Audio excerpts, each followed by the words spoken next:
Hello guys, and welcome to a new tutorial episode. I'm going to be bringing you. I'm going to be talking about early machines and what you need to power them. As you can see, I've got all these machines lined up. We even got ourselves a little machine room right over there for us to go and build them in. Today I'm going to be talking about the two engines, early engines that you'll be using, or could be using. The Hobbyist steam engine and the Stirling engine, both one from Railcraft and the other one from Buildcraft.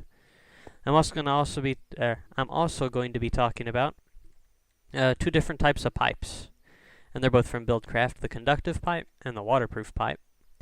And then these machines, these early machines, since GregTech is installed, IC2 isn't very good early on. Instead of a pulverizer, if you wanted to go with IC2, you would need a macerator instead. And since GregTech's installed on hard mode, they require diamonds. So this one will, this pulverizer is pretty much the exact same thing, except cheaper, pretty much. And it requires Buildcraft power instead of IC2 power. You got a powered furnace, and then this Aqueous accumulator, but that's mainly an add-on to the steam engine. Then we also have got the Buildcraft hopper. So let's go in and try to craft these, but first I'm going to pull off all this stuff right here.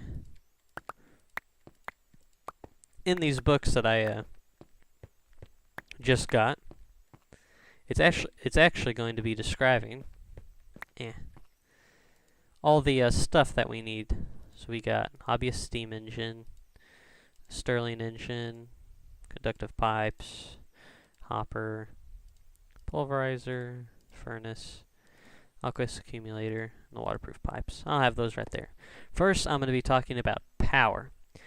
Now, there's two engines that you can build really early on. The first one I'm going to talk about is the Stirling engine. It requires 1 glass, 1 iron ingot, 1 redstone dust, 7 wooden planks, and 15 cobblestone. And then I'm going to go show you how to make it.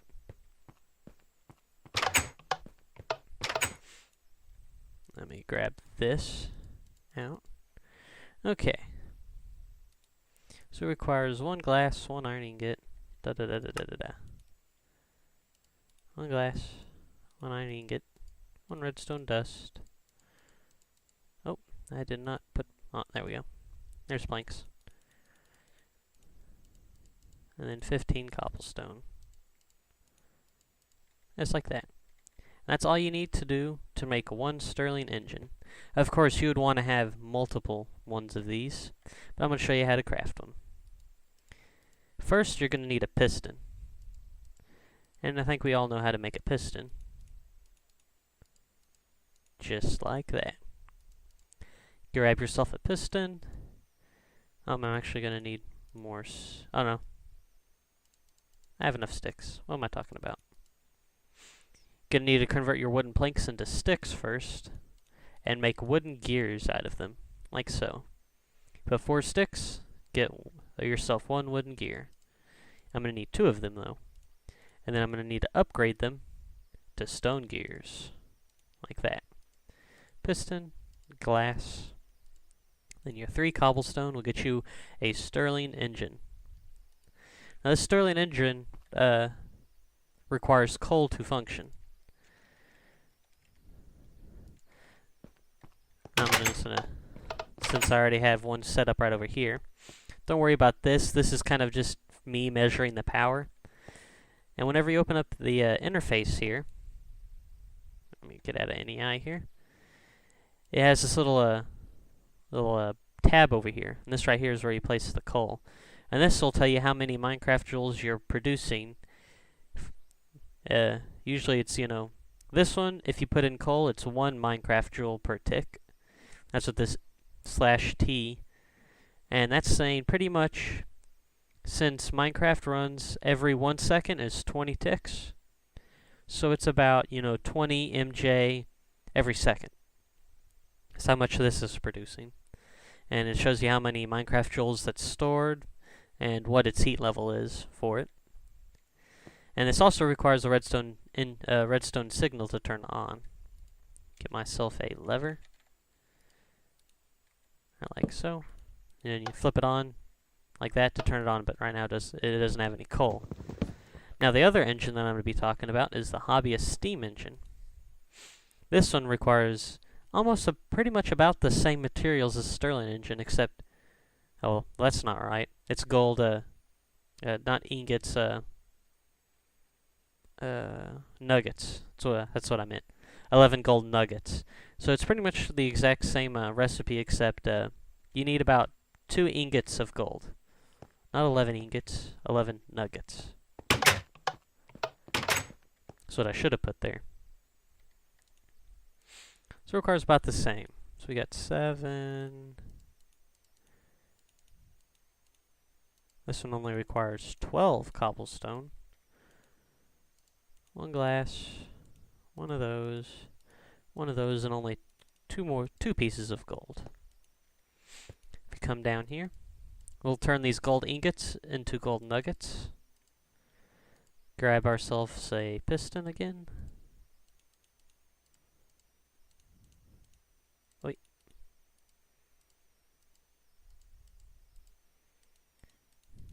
Get ourselves some sticks and make ourselves some more stone gears.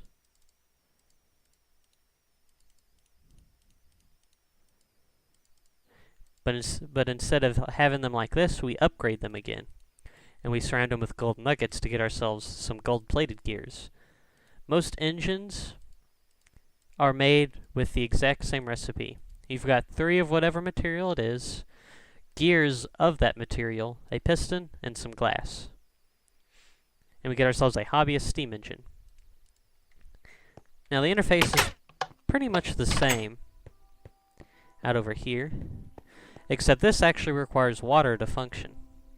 What you do is whenever you have water, you put water into this bucket right here, or you can just right-click it if you've got a bucket of water, and it'll automatically fill up this internal buffer.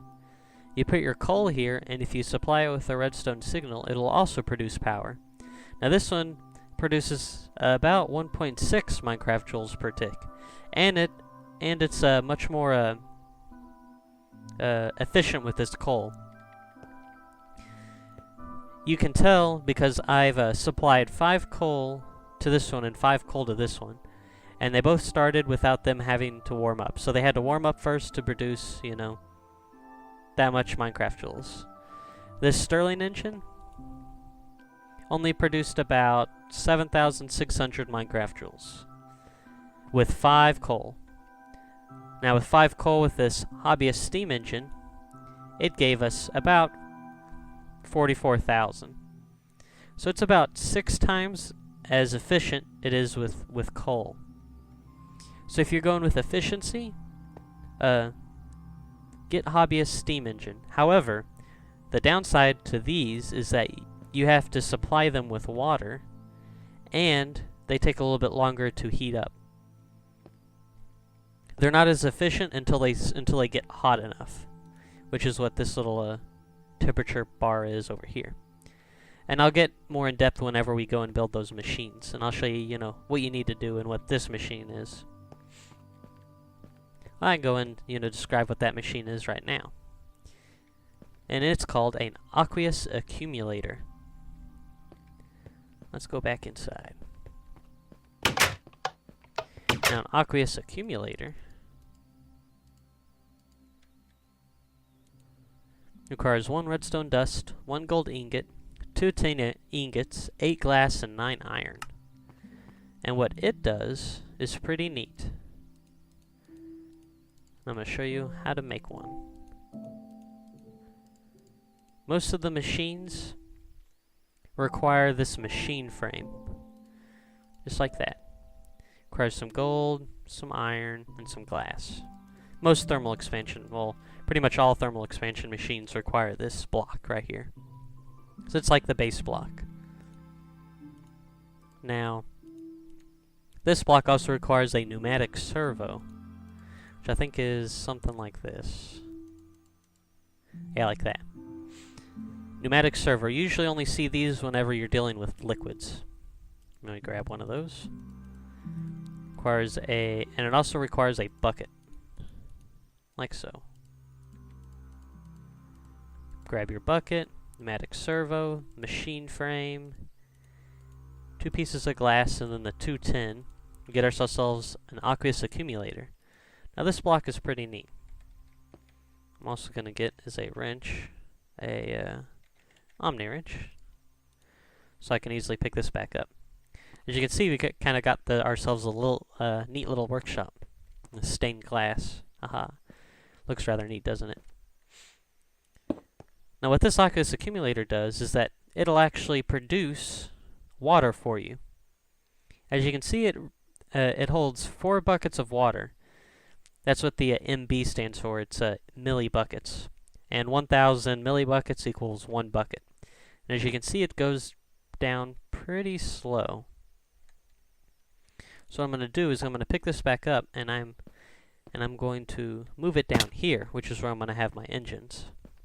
Now, notice how much faster it goes whenever I have 2 water sources next to it. I've got a water source here and a water source here.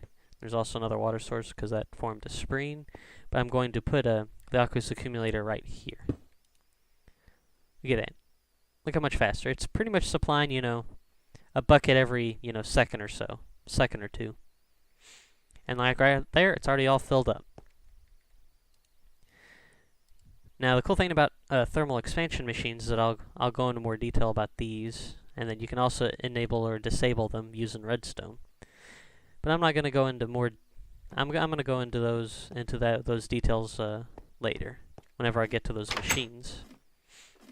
And what I'm going to do is I'm going to create 4 Hobbyist steam engines. I'll just cheat them in. Since this is a tutorial.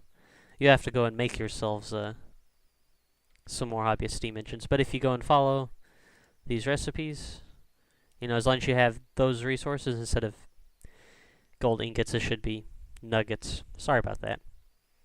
If you get yourselves enough resources, yeah, you should be able to make 4 of these as long as you have the gold.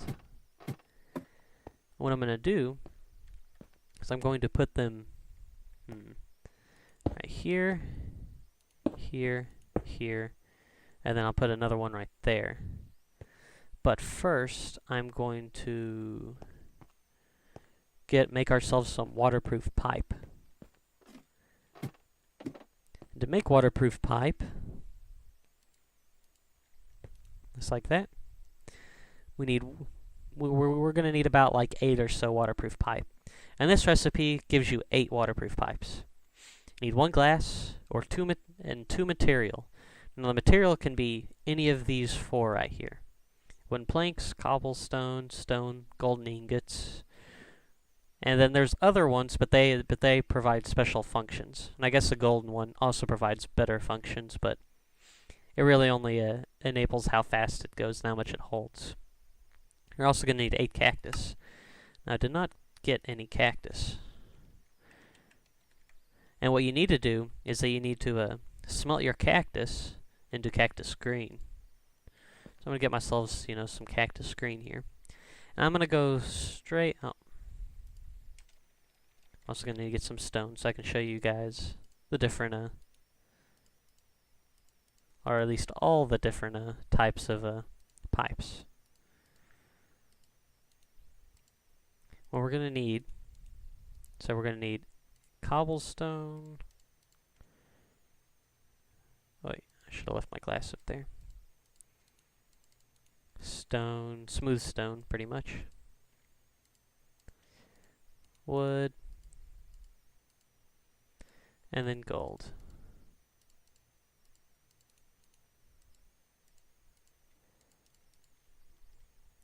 Now to make waterproof pipes from these item pipes, and I'll go into more detail about those on a later episode, is that you need to go and turn all your cactus green into this pipe waterproof. You just put it here in a crafting table and you get it. And with this pipe waterproof, you combine it with your transport pipes, you get the waterproof pipe. Now there are different types of waterproof pipes, and I'll go over the basics for each one.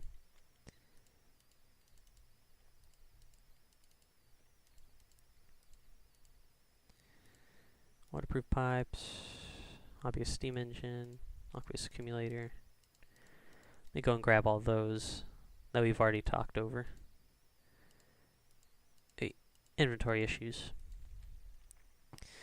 Now I'll go over the basics of moving water, pretty much.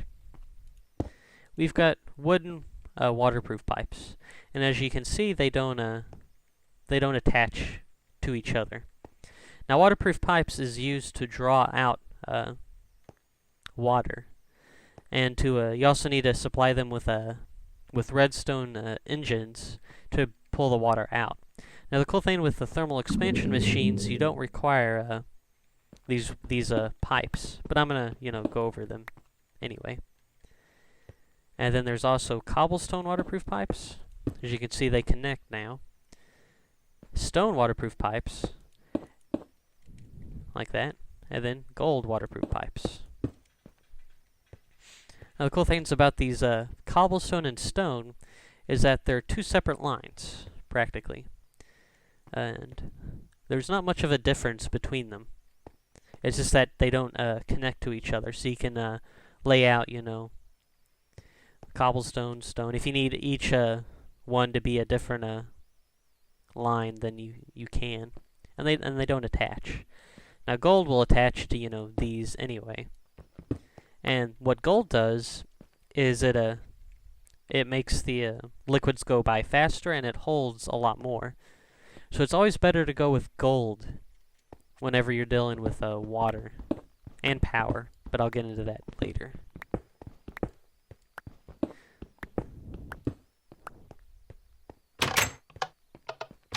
So what I'm going to do is since these Hobbyist steam engine requires water to run, and this generates water, I'm going to supply these engines with water. Let me go get ourselves I don't know, diamond pick. Yep.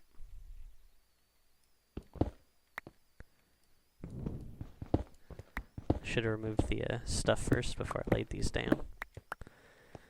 So as soon as I place my pipe here, it'll instantly get filled up with water, practically. See, watch as it goes.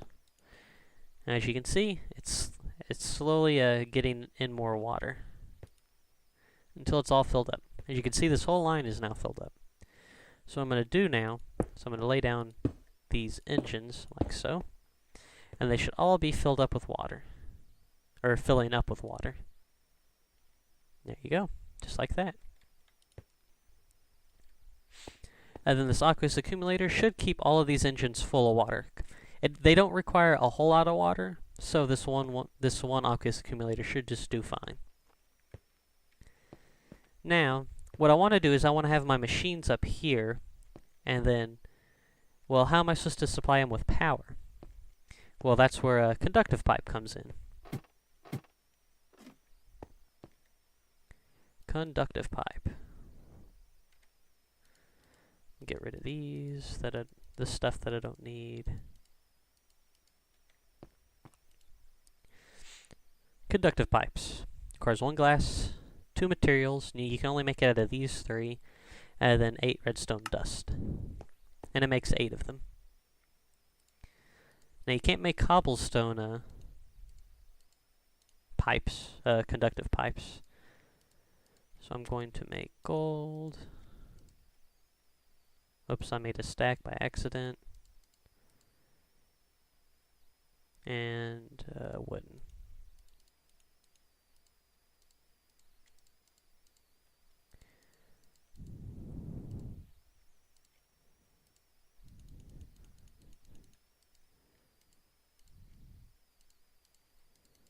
Just like so. Now these are kind of the same logic. What wooden pipe does is that it goes and pulls things out of, an inventory or whatnot, and puts it into the system. And they don't attach to each other, and they only interact with machines or other pipes, but not to each other.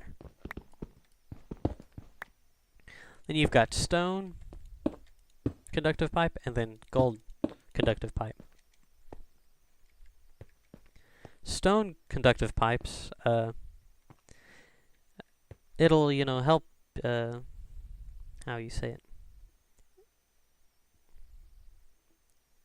Energy will go through the pipes, and it actually has a higher power loss. So for every block that you go through, it'll lose some Minecraft joules. And whenever power's transferring through it, there's like this little laser that goes through it. It's the same thing with the gold conductive pipe, but it has a less power loss. But there is still some power loss.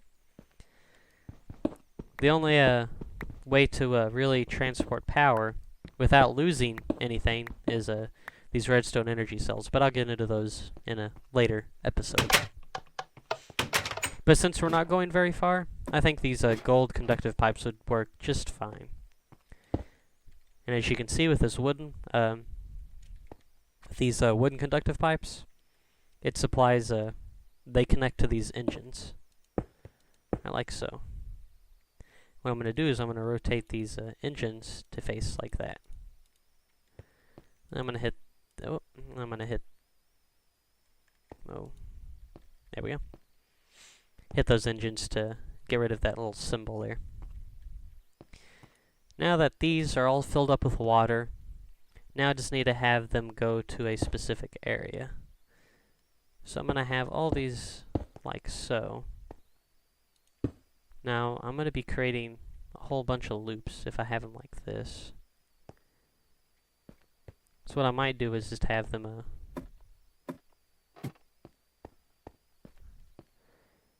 yeah. I'm going to have a bunch of loops. Maybe I should have lowered the room one more. Oh well. I'll have them come up out over here. And I'll have my machines here. Really only need 3 machines.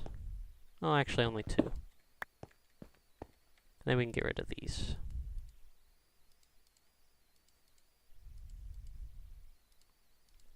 So over conductive pipes. And waterproof pipes. Now we need to go and make these machines. Now these machines are very, very important because they help you double your ore output.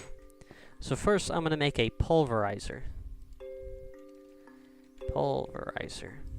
Don't remember the recipe off the top of my head, but it also requires another machine frame and a piston.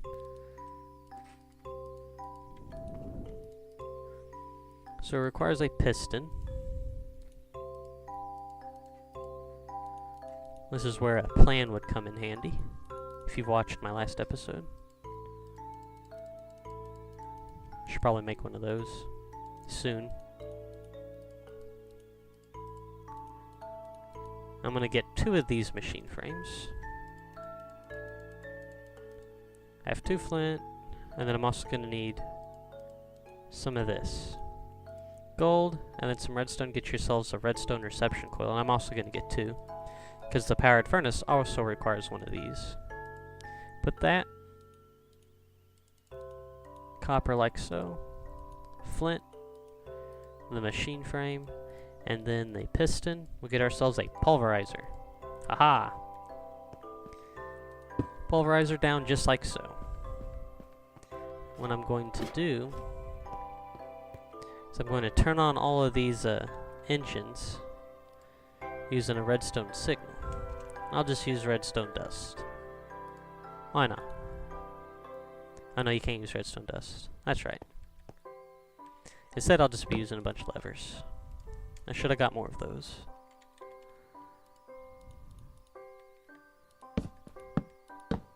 I like so. I'm also going to need coal.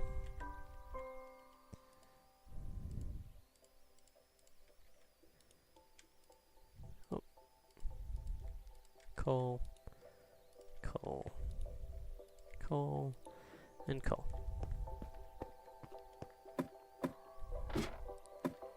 Now the other thing I'm also going to need, because what this pulverizer does is that it'll pulverize your ore here into 2 dusts. 2 dusts. Remember that. And if you smelt one of those dusts, you get 1 ingot. So 1 ore will get you 2 ingots at the very end. This whole process will double your ore output.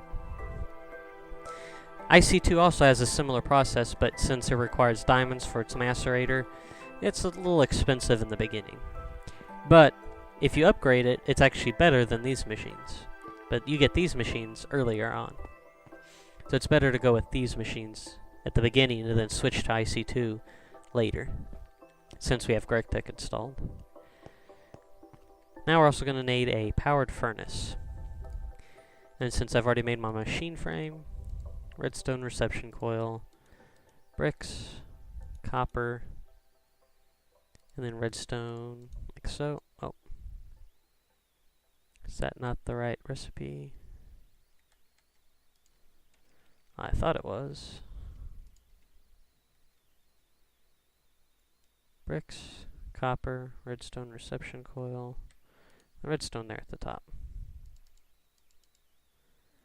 Well, that's weird. Does it not like that copper? No, it'll take that copper. Bricks. Oh, those are brick slabs. I grabbed the wrong bricks. I should have grabbed those bricks. Hey, you don't normally get those normally, so don't mind that. So here's our powered furnace. I should have probably pulled up, the resources that are required to make both of these machines. The pulverizer requires this. 2 gold ingots, 2 flint, 2 copper, 3 wooden planks, 3 redstone dust, 4 cobblestone, 5 glass, and 5 iron. So it's not a too expensive machine. It's not a very expensive machine. And then the powered furnace is even cheaper. 2 copper, 2 gold, 3 redstone dust, 4 glass, 4 iron, and 8 bricks. As long as you have the gold here early on, you'll be rolling in a double ores, practically. And I'm going to put them right next to each other, connected up by power. Now the cool thing with the thermal expansion machines, like I told you down there, is that they've got this neat little interface right over here. And what this does is that, if you can see right here, blue is our input, and our outputs are red and yellow. Sometimes whenever you pulverize stuff, you'll get a bonus. Like, for instance, if you put copper ore in here, you'll have a bonus chance of getting gold dust, along with copper dust, which is pretty neat. Now what I'm going to do here is that you can switch the sides of these to output to another inventory. That's a cool thing with Buildcraft. So I'm going to have our input here at the top, and I'm going to output all the stuff that is in orange, both this and this, to our right, which is our powered furnace.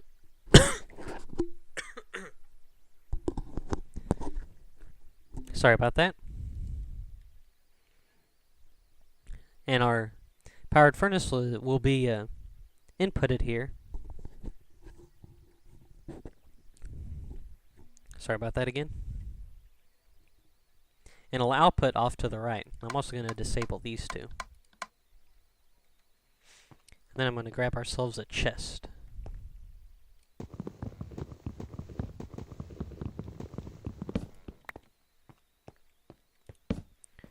So whatever I put in here will automatically get smelted without me having to pick it out of this pulverizer and move it to this furnace, so that, I don't have to do it manually. I just throw in my ore right here, it'll get furnaced, and then it'll be outputted to this chest. That's all nice and dandy, but I can only put in one thing into this pulverizer. What I'm going to do is I'm going to go and charge these machines up while I'm talking about the hopper here. So I'm going to turn on all these steam engines. It takes a little while for them to heat up, but once they heat up, they'll be generating a lot of power.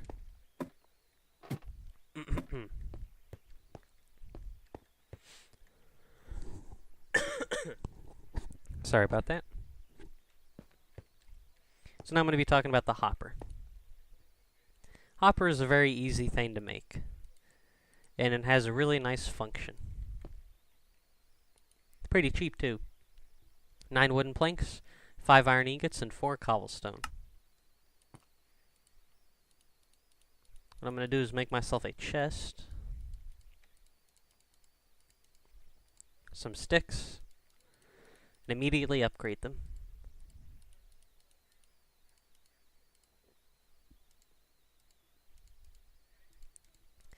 Put our gear right here, a chest right here, and surround it all with iron. Get ourselves a hopper. And the cool thing with the hopper, so whenever you place it, it has this little inventory. I don't know what's up with my voice today. Okay. Now what it does, whenever you put stuff in here, it'll automatically get inputted to this pulverizer. And since these machines are getting powered now, I'm going to grab ourselves our stack of iron and throw it here in the hopper. As you can see, it's slowly getting put in to this right here. As you can see, it has this little internal buffer, and the more power it'll get, the faster it'll go. This little white bar right here, you can sort of see, the more it raises, the more faster it'll pulverize things. As you can see, we're getting power. Aha! And as you can see, it's getting outputted to right here, and it's automatically going to go over here and get smelted. Now, this furnace and the pulverizer each require a power. This requires a steady input of 2 Minecraft joules to work at optimal efficiency, while the pulverizer requires 4. So with these two machines, you require 6 Minecraft joules per tick. Each one of our steam engines down there puts out 1.6. So if you do your math right, we're generating at about 5.4 Minecraft joules per tick. So you need 4 of these engines here to almost get out peak efficiency. Now you can add a 5th one if you want to, but you'll be generating a little bit extra power, so you'll be wasting a little bit of coal there. And pretty much, yeah. Yeah. I think I'm coming down to something. You can see iron produces this stuff called ferrous, which is generated from a thermal expansion, and it's used in a few other things. As you can see, we're still gaining power, and these machines are running a little bit faster now. If you look at it, we've only used up about 50, around 50, we have about 50 iron left. So we've only used up about 14. Yet we have 17 already over here. And 10 more in this furnace here. So that tells you that we're already, doubling our output from this stack of iron. Now the cool thing here, so if I go and grab these ores and throw them here in this hopper, let's say you come back from mining, and the cool thing about these hoppers is that they stack too. So you can put up another hopper, and then you've got double your hopper storage space. So I'm going to go and take out this iron here. As you can see, it's automatically getting filled up with this gold here. However, the gold won't start producing. Well, actually, it will, because you don't gain a bonus from it. As you can see, we're already getting gold, and it gets pulled out of this slot first, which is really weird. You figure it'd get pulled out of this slot, and then it'll just be a random slot from those. As you can see, we're almost operating at full efficiency here. 3.3 and about 1.5. So that's about it's around 4.5. Now well, it seems like we stopped. 2. I don't think I did my math right. 1.6, 1.6, it's 3.2. Not 3.2, 2.2, 2.2, okay. Yeah, so it would be better if we go and put on another steam engine here. So you need about 5 of these steam engines to get these guys rolling at pretty much optimal efficiency. But already, these are already much faster than a regular furnace, as you can see. See how fast that goes? And just wait till you see the industrial craft ones. They just go, they go really, really fast. I hope that this tutorial, helps your further understanding of the FTB pack and what you need to do to get started generating more resources than you have. This is just one way, and then there's actually multiple ways of doing this. Just like I stated with the industrial craft way, to do the same process, but it could be faster, or it could be less resource intensive, or something like that. But this is just one way to do it, and it's one of my favorite ways of starting out a Minecraft, is using these thermal expansion machines, mainly because you just put these machines right next to each other, and you don't have to do anything else. You just throw in the stuff that needs to be processed, and then just walk away. It'll get taken care of it by itself, without any extra, without having to build extra machines to move this one to the other, or something like that. Well, I am Lunchbox. I think this episode's gone on long enough. I'd like to apologize for the coughing. And adios, and good night.